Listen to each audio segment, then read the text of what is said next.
আমরা এখন হাসিম ও নবী করিম সাল্লাল্লাহু আলাইহি সাল্লাম পর্যন্ত তার অধস্তন পুরুষদের সংক্ষিপ্ত আলোচনা পেশ করছি। এক, হাসিম। আমরা আগেই বলে এসেছি, বনু আব্দে মানাফ আর বনু আব্বুদ্দার মক্কা ও বাইতুল্লাহর বিভিন্ন পদ নিজেদের মধ্যে বন্টন করে নেওয়ার জন্য সন্ধি করেছিল। সেই সন্ধি অনুযায়ী বনু আব্দে মানাফ থেকে হাজিদেরকে পানি পান করানো আর সাহায্য সহযোগিতার দায়িত্ব পান হাসিম। হাসিম ছিলেন একজন সম্ভ্রান্ত ধনকুবের। তিনি ইতিহাসে সর্বপ্রথম হাজিদেরকে মক্কায় শারিত তৈরি করে খাইয়েছিলেন। তার নাম ছিল আমর। আর হাসিম অর্থ টুকরো টুকরোকারী। যেহেতু তিনি রুটি ছিঁড়ে ছিঁড়ে শারিত বানিয়ে হাজিদেরকে খাইয়েছিলেন, এজন্য তিনি এ নামে প্রসিদ্ধ লাভ করেন। এতদিন পর্যন্ত কুরাইশরা বছরে একবার ব্যবসায়িক সফর করত। তিনি সর্বপ্রথম বছরে দুটি সফরের সূচনা করেন, একটি গ্রীষ্মকালে, অপরটি শীতকালে।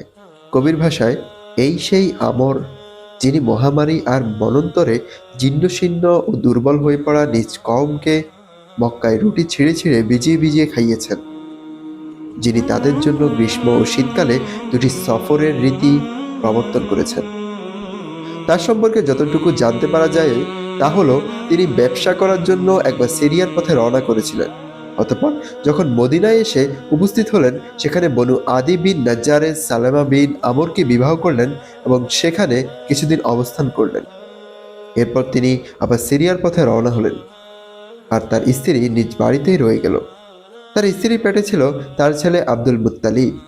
কিন্তু দুর্ভাগ্যক্রমে হাসিম ফিলিস্তিনের গাজা শহরে মৃত্যুবরণ করেন, আর তার স্ত্রী সালমা 497 খ্রিস্টাব্দে আব্দুল মুত্তালিবকে জন্ম দেন।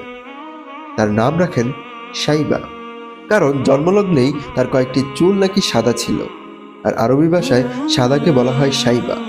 এরপর আব্দুল মুত্তালিব ইয়াসরিবে মাতুলালয়েই লালিত পালিত হন। আর হাসিমের ছিল 4 ছেলে ও 5 মেয়ে। ছেলেরা হলো আসাদ, আবু সাইফি, নাজলা ও আব্দুল মুত্তালিব। মেয়েরা হলো শিফা, খালেদা, জয়িফা, রুকাইয়া ও জান্নাহ। 2, আব্দুল মুত্তালিব। আমরা ইতিপূর্বে জেনেছি যে হাসিমের পরে কাবার হাজিদেরকে পানি পান, সাহায্য সহযোগিতার জিম্মাদারি চলে যায় তার ভাই মুত্তালিব বিন আব্দে মানাফের কাছে। আর তিনি ছিলেন তার কওমের একজন শরীফ লোক। মানুষ তাকে সকল কাজে মান্য করত। বদান্যতা আর দানশীলতার কারণে কুরাইশরা তাকে ফাইয়াজ বলে ডাকত।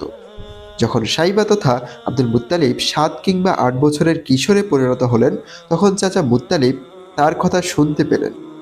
এরপর মুত্তালিব তার খোঁজে বেরিয়ে পড়লেন। মদিনায় এসে যখন তাকে দেখতে পেলেন, তখন তার চোখ অশ্রুতে ভরে গেল। তিনি তাকে বুকের সঙ্গে কতক্ষণ চেপে ধরলেন।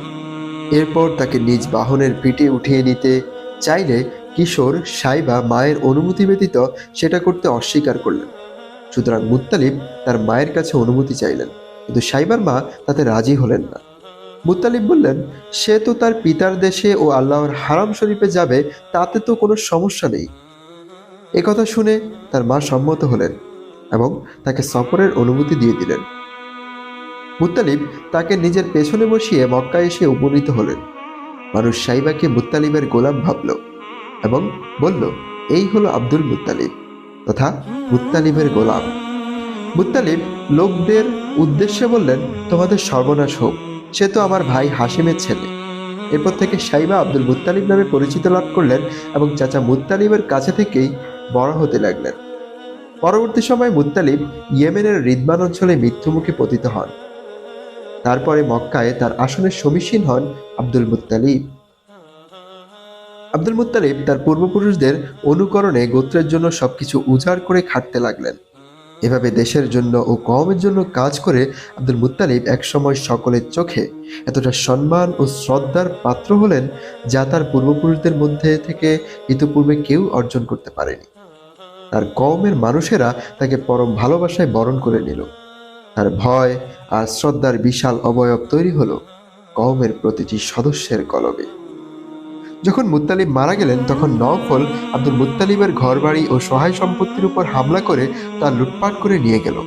আব্দুল মুত্তালিব কুরাইশের কিছু লোকের কাছে তার চাচার বিরুদ্ধে সাহায্য চাইলেন, কিন্তু তারা বলে দিল, আমরা তোমার ও তোমার চাচার মাঝে নাক গলাতে রাজি নই।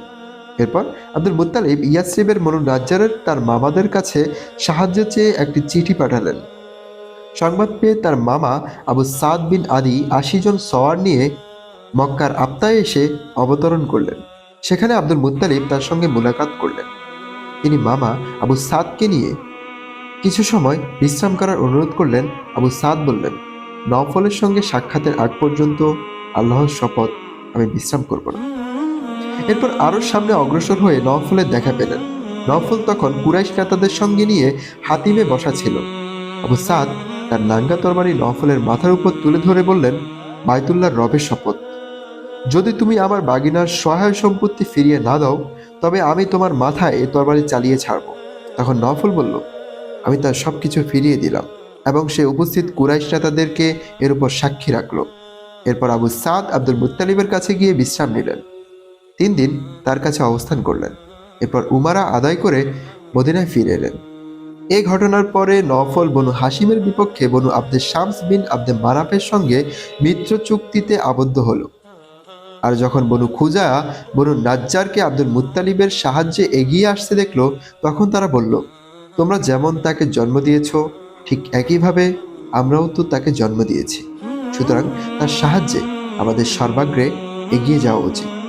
আর এটার কারণ ছিল এই যে আব্দে মারাফের মা ছিল বনু খুজার মেয়ে, সুতরাং তারাও দারুন নদওয়াতে এলো এবং বনু আব্দে শামস ও নওফলের বিপক্ষে বনু হাসিমের সঙ্গে মিত্র চুক্তিতে আবদ্ধ হলো। এই সেই মিত্র চুক্তি যার সুদূর প্রসারী ফলাফলের সর্বশ্রেষ্ঠ নিদর্শন ছিল মক্কা বিজয়। পরবর্তী সময় এ সম্পর্কে আমরা বিস্তারিত আলোচনা করব ইনশাআল্লাহ। বায়তুল্লাহর সঙ্গে সম্পৃক্ত আব্দুল মুত্তালিবের জীবনের 2টি ঘটনা ইতিহাসে প্রসিদ্ধ। জমজম কূপের খনন কার্য ও হস্তি বাহিনীর ঘটনা। প্রথম ঘটনার সারসংক্ষেপ। এক রাতে আব্দুল মুত্তালিব স্বপ্নে দেখলেন তাকে জমজম কূপ খননের আদেশ দেওয়া হয়েছে এবং সেই উদ্দেশ্যে এর অবস্থান স্থলও বিস্তারিত বলে দেওয়া হয়েছে। তখন তিনি স্বপ্নে পাওয়া নির্দেশ অনুযায়ী মাটি খনন করতে লাগলেন। একসময় মাটির পেটে ওই সকল গচ্ছিত জিনিস পেলেন যেগুলি বনে জুরহুম নির্বাসনের সময় এখানে রেখে গিয়েছিল। আর তা ছিল কতগুলো তরবারি, লৌহ বর্ম আর 2টি সোনার হরিণ। আব্দুল মুত্তালিব তরবারিগুলি দিয়ে কাবার দরজা বানালেন এবং সোনার হরিণ 2টিও রেখে দিলেন কাবার দরজা বরাবর, এবং হাজিদের জন্য জমজম কূপ থেকে পানি পান করার ব্যবস্থা করলেন। যখন মাটি খনন করে জমজম কূপের দেখা মিলল, তখন কুরাইশরা আব্দুল মুত্তালিবের সঙ্গে বিবাদে লিপ্ত হলো। তারা তাকে বলল, আমাদেরকেও তুমি এর মধ্যে অংশীদার করে নাও। তিনি বললেন, আমি সেটা কখনোই পারবো না, আমাকে একাই মনোনীত করা হয়েছে। কুরাইশরা তাকে সহজে ছাড়ল না। একটা সুরাহার জন্য তারা তাকে সঙ্গে নিয়ে চলল বনু সাদের এক গণক নারী হুজাইমের কাছে। সে ছিল সিরিয়ার সম্ভ্রান্তদের একজন। প্রতিমধ্যে তাদের পানি পুড়িয়ে গেল। আল্লাহ তাআলা আব্দুল মুত্তালিবকে পরিতৃপ্ত করে পানি পান করালেন, অথচ এর বিপরীতে তাদের উপর এক ফোঁটা বৃষ্টিও পড়ল না। তখন তারা জমজমের পানির ব্যাপারে আব্দুল মুত্তালিবের বিশেষত্বের কথা উপলব্ধি করতে পারল এবং মক্কায় ফিরে গেল। ঠিক এই সময় আব্দুল মুত্তালিব মানত করল যে আল্লাহ তাআলা যদি তাকে 10টি ছেলে দান করেন এবং তারা বড় হয়ে তাকে রক্ষা করার বয়সে উপনীত হয়, তবে তাদের একজনকে তিনি কাবার কাছে বলি দিবেন।